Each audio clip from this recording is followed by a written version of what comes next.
Judaïsme contre sionisme, le cri d'un prophète en Israël d'Emmanuel Levin. Suite, quatrième partie, Tzedek, texte de combat pour la justice et la paix. 2. Le judaïsme et la résistance, un 4 et toujours un 4, suite. Dans les cours d'instruction religieuse des pays de langue française, on se sert pour l'histoire sainte d'un manuel rédigé par Arthur Weil, rabbin de la communauté israélite de Bâle, qui présente ainsi aux enfants les événements. Citation. La fin du principat de Hircan fut troublée par des querelles religieuses auxquelles ce prince fut entraîné à prendre part. De son temps, en effet, une scission se produisit parmi les habitants de la Judée. La masse du peuple et ses guides religieux n'avaient d'autre ambition que de vivre tranquillement. La splendeur extérieure de l'État comptait peu à leurs yeux. Aussi avait-il la guerre en horreur et plaçait-il la béatitude du monde futur au-dessus de tout bien-être terrestre. Il s'abstenait scrupuleusement de toutes les choses prohibées par la loi écrite ou la loi orale et évitait le contact avec les païens qui avaient été cause de tant de malheurs. En raison de cette double abstention, leurs adversaires les qualifiaient du nom de pérouchim ou pharisiens, qui signifie séparés des autres. Les Sadducéens, Tsadoukim, probablement du nom de Tsadok, fondateur de cette secte, se recrutaient au contraire pour la plupart dans les familles riches qui avaient des relations avec les païens et les peuples voisins de la Judée. Se sentant trop à l'étroit dans l'observation scrupuleuse de la loi et des traditions juives, ils cherchèrent à se débarrasser des commandements qui n'étaient pas expressément formulés dans la Torah. Ils niaient toute tradition et rejetaient la doctrine des récompenses et des peines futures. L'éclat extérieur de l'État leur paraissait plus désirable qu'un fidèle attachement à la Torah. Ce parti était moins nombreux que celui des pharisiens, mais il était plus puissant et cherchait à imposer ses conceptions par la force. Fin de citation. Ainsi, le pharisaïsme, loin d'être le parti des dévots hypocrites, le parti des clercs au service de la classe dirigeante et bourgeoise, le pharisaïsme était un parti révolutionnaire et libéral au service du peuple. Le parti de la classe bourgeoise et des dirigeants, des propriétaires fonciers, des riches, des généraux, des militaires, des prêtres, était le parti des Sadducéens, c'est-à-dire des descendants de Sadoc, ancêtres des Asmonéens. Les positions étaient maintenant bien nettes, sans aucune équivoque. La révolte maccabéenne avait été une révolte bourgeoise contre le peuple.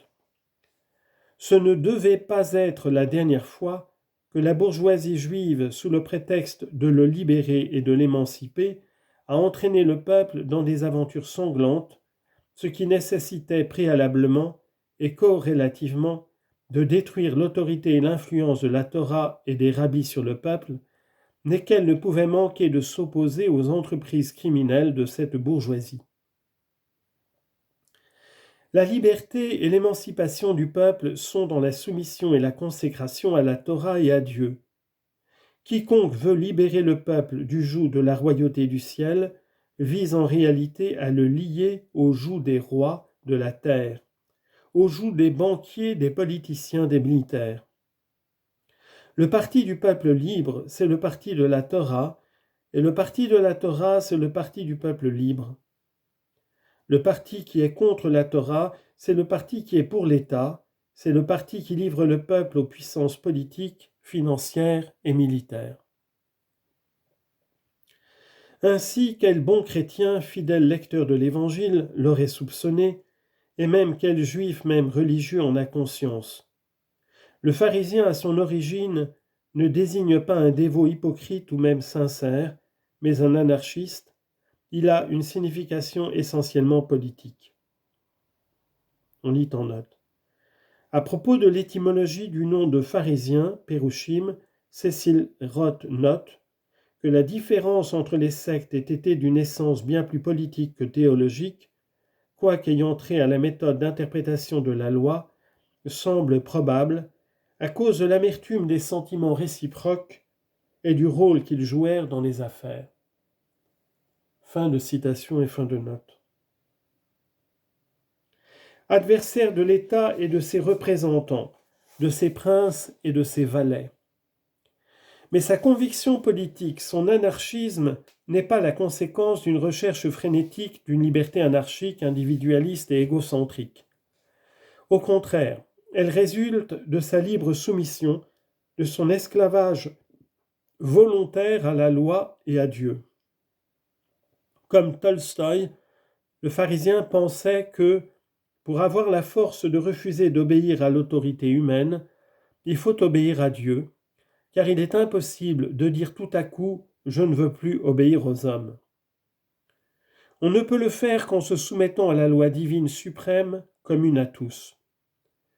On ne peut être libre en violant la loi suprême. On ne peut être libre que dans la mesure où l'on observe la loi suprême. Et plus les hommes vivront ainsi, plus ils seront en mesure de ne plus se courber devant la puissance de l'homme et de s'en affranchir. C'est pourquoi les pharisiens étaient si attachés à la Torah, qu'ils la répandaient et la diffusaient dans le peuple, qu'ils la rendaient populaire. Le pharisien était un profond et ardent humaniste. La personne humaine était sacrée à ses yeux, mais il avait conscience, comme le dit Berdiaïev, que tout humanisme sans Dieu dégénère en inhumanisme. Dieu est humain, mais l'homme est inhumain. Autre citation. L'humanisme se métamorphose en anti-humanisme. L'affirmation que l'homme se suffit à lui-même se transforme en négation de l'homme, aboutit à la décomposition du principe proprement humain en un principe prétendant dépasser l'humain, le surhomme, et en un autre incontestablement inférieur à l'humain. C'est l'animalo-divinité au lieu de l'humano-divinité qui est ainsi affirmée. Fin de citation de Berdiaïev. Le pharisaïsme n'est pas une doctrine religieuse qui ne s'intéresse pas à la politique. Le pharisaïsme en son essence est l'anarchisme, qui est la doctrine politique de la Bible et de l'hébraïsme, comme cela ressort avec éclat dans le chapitre 8 de Samuel. Mais c'est un anarchisme d'essence religieuse et mystique. Les anarchismes socialistes et athées en sont de pâles reflets. Ils en représentent des formes dégradées.